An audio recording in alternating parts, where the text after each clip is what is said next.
every time I was around my teacher, I had more than one teacher, a few teachers, every time I was around them, it would deeply affect me, and I could feel myself speeding up. It would really affect me. Can you explain that, speeding up? What do you mean by that? Well, someone who is free from the mind, as I was saying before, is vibrating, oscillating, operating on a completely different level to most people. It's like their consciousness has sped up to the degree that the mind can never get in again, because it's like the mind's down here and their consciousness is up here, and the mind hasn't got a hope of getting up there.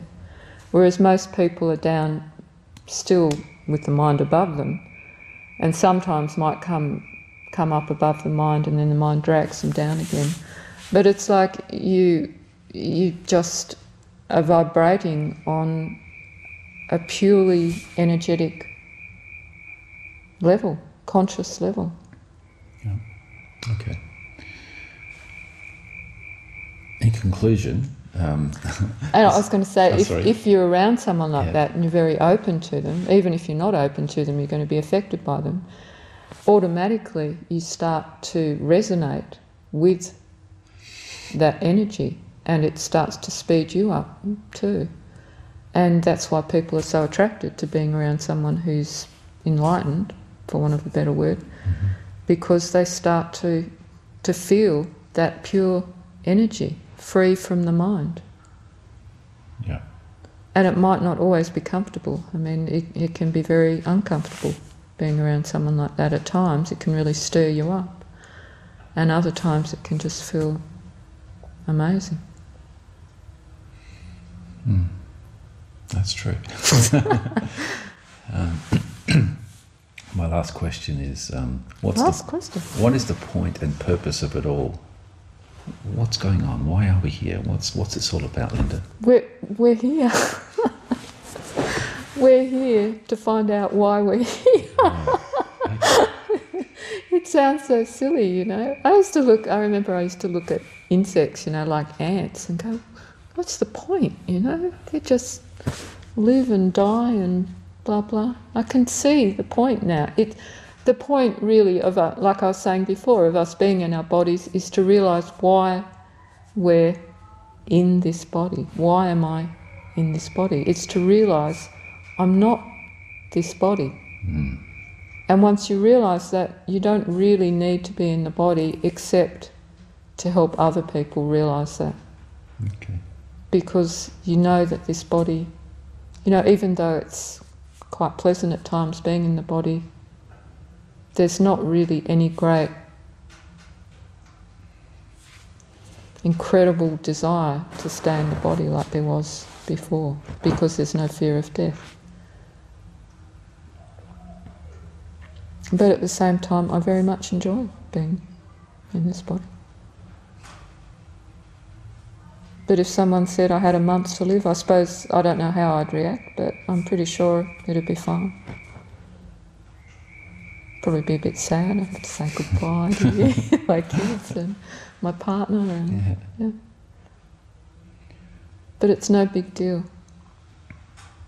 You realise nothing in the world is a big deal anymore. And the thing that affects me most now is seeing people who really earnestly want to find out the truth of why they're here.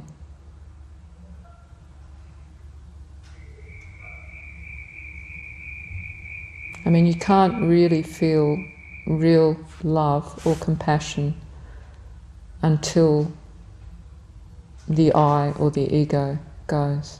You just can't, because you're always so concerned with yourself. I mean, that's what motivated me, really. I just got so sick of myself, you know. I was the centre of everything, and I got so sick of that.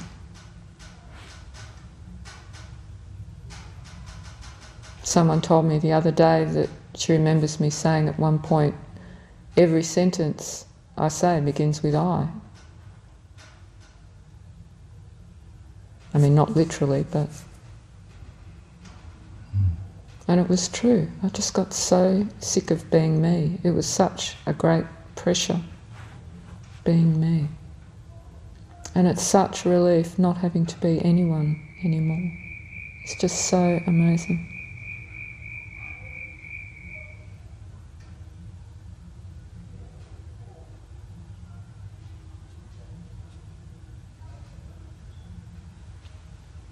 And people say sometimes they're concerned about not having relationships with people anymore, and the depth of connections with people is just amazing now, compared to how it was before.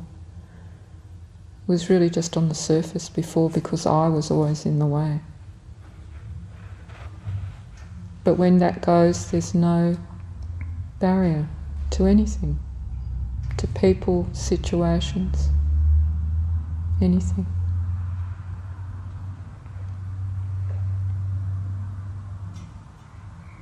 And it's worth anything to be here.